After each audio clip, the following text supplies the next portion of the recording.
The backup quarterback beating the greatest of all time, the biggest comeback in NFL history, the most touchdowns in a Super Bowl. These are some of the top Super Bowl performances that get increasingly crazier. I know there's so many you could include, but these are some of my favorite. Starting off, we have the only player to ever win Super Bowl MVP on a losing team. Chuck Howley won the MVP despite Dallas losing 16-13 to the Baltimore Colts in Super Bowl V. The linebacker intercepted 2 passes and forced a fumble in a tight contest that was ultimately decided by a late field goal. Next, we have Steve Young, who set the record for most touchdowns in a Super Bowl at 6. This has to be not just one of the craziest, but also one of the best performances in the Super Bowl, period. Steve Young had to watch from the sidelines as his predecessor, Joe Montana, led the 49ers to back-to-back Super Bowls in 1988 and 1989. In 1994, it was his time to shine, passing for 325 yards, which was then the 4th highest in Super Bowl history, completing 66% of his passes, and throwing for a Super Bowl record 6 touchdowns. Dual threat that he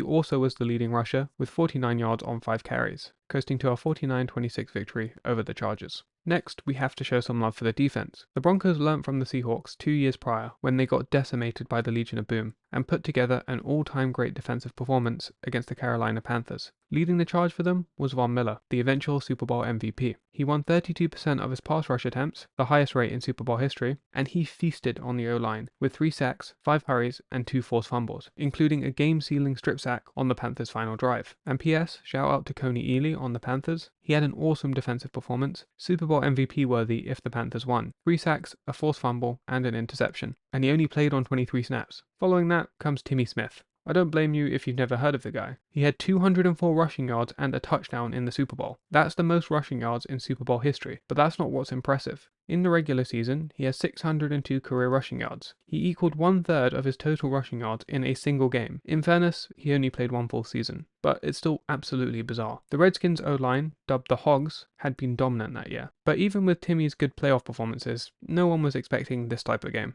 Despite being a backup for his rookie year, starting no games, rushing just 29 times for 129 yards, he would be starting in the Super Bowl, his first NFL start. But just as quickly as he rose, he fell, starting just 9 more games after the Super Bowl, leaving him on the shortlist for greatest one-hit wonders. Now, of course, I can't have a list of crazy Super Bowl performances and not have the man himself, Tom Brady. We all know the 28-3 comeback. I won't spend too much time on this, but yet again, Brady proved his greatness. Late in the 3rd quarter, the Patriots were down 28-3. No team has ever come back from a deficit as large in the Super Bowl. With 2 minutes and 12 seconds left in the 3rd, ESPN's win probability gave Atlanta a 99.8% chance of winning, while the Patriots would score 25 unanswered points to tie, sending it to overtime, and then driving 75 yards to make history. And finally, one of the coolest stories in NFL history, the scriptwriters did well this year. The man who considered retiring just a season before went on to win the Super Bowl and Super Bowl MVP after defeating Brady and the Patriots. Nick Foles was originally drafted by the Eagles in 2012 and spent 3 years there. In 2013, he posted a then record